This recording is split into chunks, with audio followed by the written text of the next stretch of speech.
안녕하세요. 하나님의 잔소리입니다. 오늘의 주제는 사건 현장을 직접 목격한 사람만 증인이 될 수 있다입니다. 어느 동네 길 한복판에서 살인 사건이 일어났습니다.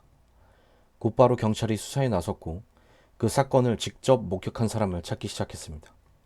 하지만 며칠째 목격자를 찾지 못하자 경찰은 사건 현장 근처에 목격자를 찾습니다 라는 내용을 담은 현수막을 내걸었습니다. 그러던 중 어떤 한 사람이 경찰서에 들어왔습니다. 현수막을 보고 찾아왔다고 말을 하는 것이었습니다. 그리고는 경찰에게 이렇게 말을 합니다. 제가 그 사건 재판에 증인으로 참석하고 싶습니다. 경찰이 정말로 그 사건을 목격하셨습니까? 라고 묻자 그 사람은 이렇게 대답합니다. 아니요, 제가 본 건 아니고 제 친구의 친구의 친구가 목격했다고 한 걸 들었어요. 경찰은 과연 뭐라고 대답했을까요? 너무 어이없지 않았을까요?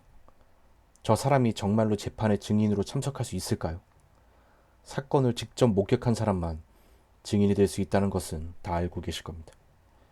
자, 그렇다면 우리가 예수님의 증인이 되어 전도하려면 어떻게 해야 할까요?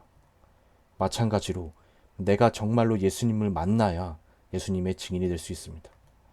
내 친구의 친구의 친구가 그러는데 예수님을 믿어야 천국 간대 라고 말한다면 아마도 세상은 우리를 비웃을 겁니다.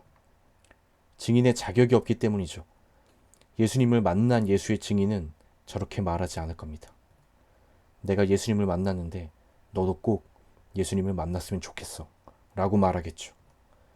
누군가를 전도하기 이전에 내가 나를 먼저 전도해야 합니다. 내가 먼저 예수님을 제대로 만나야 합니다. 나 자신조차 제대로 전도하지 못한 내가 어떻게 다른 누군가를 전도할 수 있겠습니까? 앞을 볼 수 없는 장님이 다른 장님을 제대로 인도할 수 있을까요? 다른 사람을 위한 전도도 당연히 중요합니다. 주님의 지상 명령이니까요.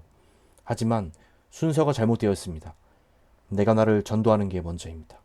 내가 정말로 예수님을 만나는 게 먼저입니다. 정리합니다.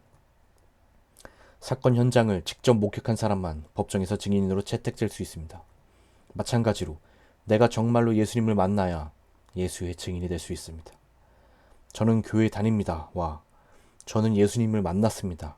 는 절대로 같은 말이 아닙니다. 철저히 다른 말입니다. 마지막으로 질문하겠습니다. 정말로 예수님을 만나셨습니까? 잠언 8장 17절. 나를 사랑하는 자들이 나의 사랑을 입으며 나를 간절히 찾는 자가 나를 만날 것이니라. 예수님을 간절히 찾아 내가 예수님을 만나는 것이 먼저입니다. 예수를 만난 사람만 예수의 증인이 될 수 있습니다. 하나님의 잔소리였습니다.